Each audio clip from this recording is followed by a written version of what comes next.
Europe 1, historiquement vôtre, avec Stéphane Bern. Mes aïeux, quelle époque, mes aïeux, quelle époque. Oui, mes aïeux, quelle époque. Celle où Michael Jackson est décédé. Enfin, c'est notre époque aussi, parce que 2009, on était là. Mais celle aussi où on a commencé à se demander, mais où a bien pu passer et être enterré le roi de la pop. C'est l'histoire que vous nous racontez cet après-midi, vous qui êtes notre globe-trotteur de l'histoire, Gavin Clemente Ruiz. Et oui, alors, Stéphane. on va essayer de savoir où il est. Bah oui, et où est-il ce Michael ? Depuis le 25 juin 2009, la planète pop est en deuil. C'est donc l'information de la nuit, Michael Jackson est mort. Le roi de la pop est décédé à Los Angeles hier soir, transporté d'urgence à l'hôpital pour un arrêt cardiaque. Plusieurs tentatives de réanimation n'auront pas suffi. Édition spéciale, évidemment, ce matin sur Europe 1. Et oui, le plus connu des Jackson 5 est donc mort à l'âge de 50 ans. Et c'est la fin d'une carrière qui aura marqué tous les esprits. On a tous chanté sur du Michael Jackson, David. Hein. On s'est tous plus ou moins exercés à danser le moonwalk. Je me suis laissé dire, Stéphane, que vous n'étiez pas mauvais d'ailleurs sur cette chorégraphie. Je m'égare. Vous savez faire ? Moi, j'aimais bien, comme tous les gamins, quoi. Non, là, vous faites juste marche arrière, ça n'a rien à voir avec le moonwalk. Bref, avec la mort de Michael Jackson, c'est une idole qui disparaît. Et souvent, après la mort d'une idole, eh bien, on se précipite sur sa tombe.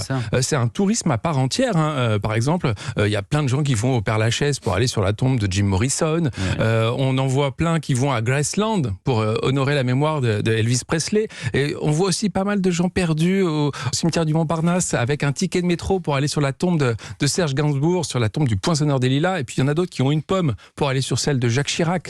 Vous verrez, il y a plein de... C'est assez surprenant. Ils sont juste à côté, c'est assez intéressant. Bref, pour Michael Jackson, rien de tout ça. On ne peut rien faire. Donc on ne peut pas aller se recueillir sur la tombe de Michael Jackson. Encore faudrait-il, Stéphane, savoir où est l'emplacement de la tombe de Michael Jackson. C'est là que les complotistes débarquent. Alors, comme pour tous les complots, les suppositions et autres rumeurs pullulent. On a tout dit. Les hypothèses, à l'heure actuelle, disent que sa tombe serait en fait dans un cimetière près de Los Angeles. Alors, pas dans un cercueil en or comme on l'a vu le jour de la célébration avec toute sa famille, par peur que les fans le déterrent. Ça, je trouve ça assez surprenant.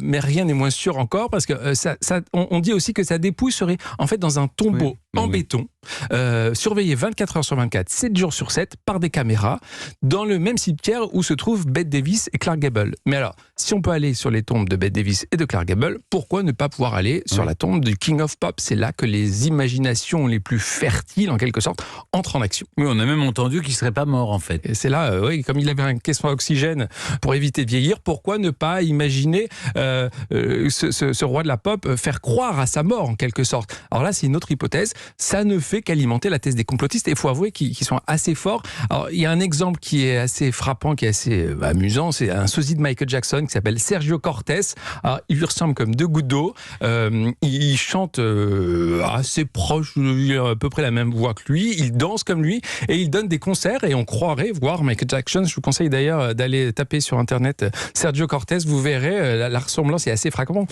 À tel point que les fans de Michael lui ont demandé sur les réseaux de faire un test ADN pour bien spécifier, pour bien avouer qu'il n'était pas Michael Jackson. Alors, mais il a le même âge que Michael Jackson, à Sergio ? peu près. En même temps, on n'a pas d'âge quand on s'appelle Michael Jackson. Oui, c'est vrai.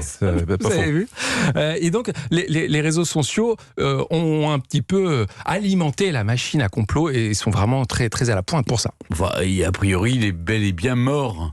Oui, c'est une autre thèse. Stéphane, en effet. C'est pas une thèse. Les médecins l'ont déclaré mort. Oui, quand même. Oui, vous avez raison. Mais alors, pourquoi ne pas autoriser l'accès à sa tombe ? Et là, ça serait le culte qu'on pourrait s'autoriser. Et puis, peut-être que c'est aussi une façon d'ajouter de la magie au magique, d'ajouter de l'étrange aussi à ce personnage qui était un peu hors du commun. C'est une sortie de scène, en quelque sorte, un dernier coup de chapeau, voulu ou non, d'un artiste hors norme. En attendant...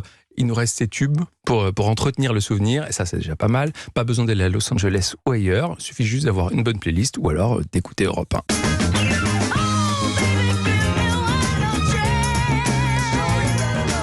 Merci beaucoup Gavin, c'est Mes aïeux, quelle époque, c'est en podcast et sur le site europe1.fr.